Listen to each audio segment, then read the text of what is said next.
Bonjour Éric de Horter. Bonjour Karine. Comment vas-tu? Je ne sais pas si on peut dire qu'on va bien avec la publication du nouveau rapport du GIEC cette nuit, le Groupement international des experts du climat de l'ONU, qui tire encore une fois la sonnette d'alarme en disant qu'il y a vraiment urgence à décarboner notre économie.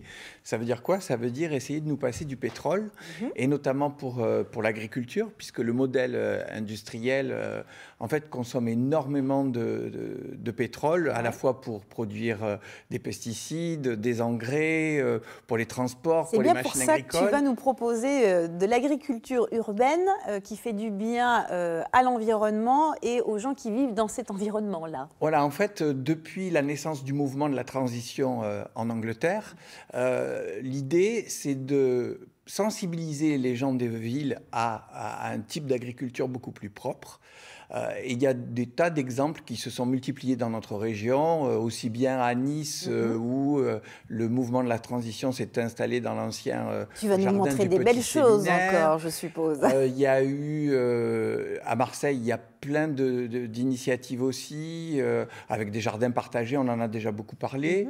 Il y a également des fermes pédagogiques qui sont passées en bio. Alors c'est un peu paradoxal parce qu'en même temps, il y a des mouvements citoyens pour lutter contre la disparition d'espaces verts ou de béton qui continuent à progresser.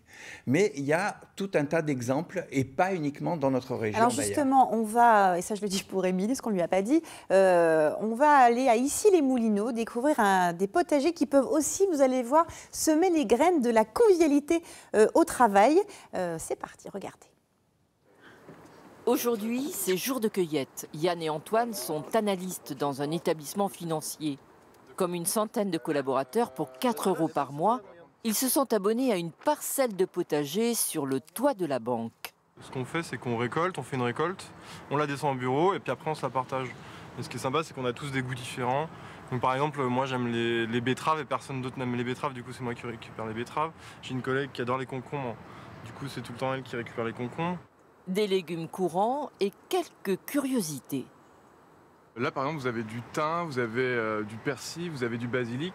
Ce qu'on a de particulier, par exemple, c'est cette feuille-là, la plante à huître.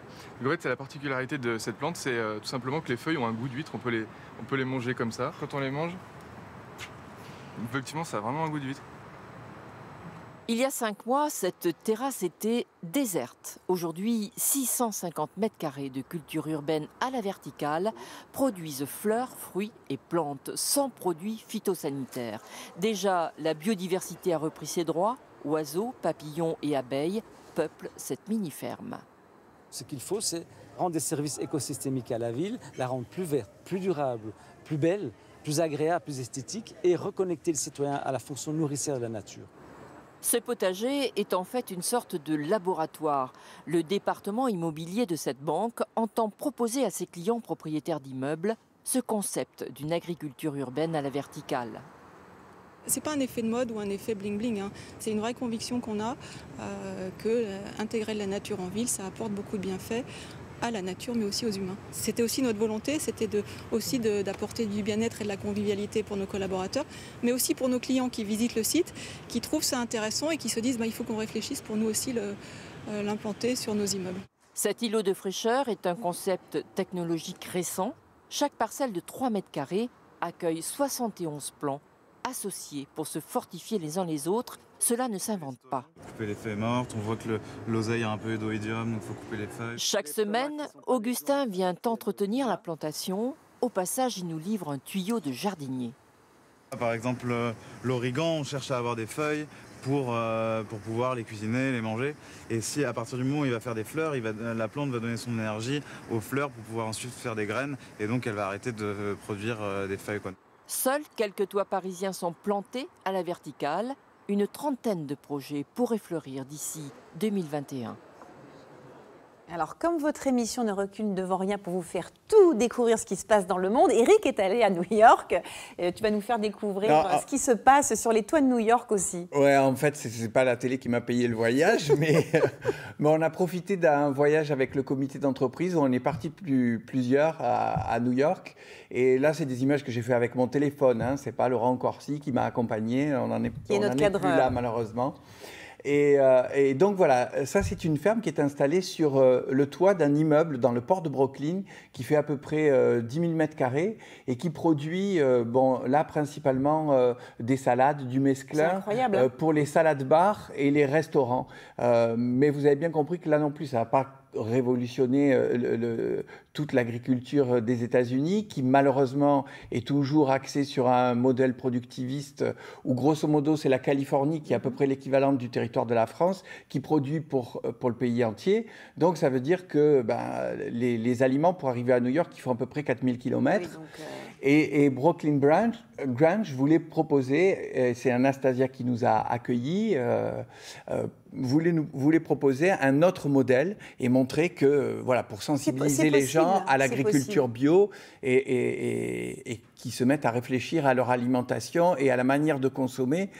Voilà, c'était surtout ça. Et alors, ce qui est intéressant, c'est qu'ils ont même été jusqu'à inventer des outils spécifiques, parce que là, sur le toit, il y a à peu près 50 cm. Il y a à peu près 50 cm de terre. Ce qui fait peu. Et ils ont créé des outils spécifiques. Alors, c'est de la terre qui est allégée avec de la pouzzolane parce qu'il ne faut pas que ça soit trop lourd et que le bâtiment s'écroule, évidemment.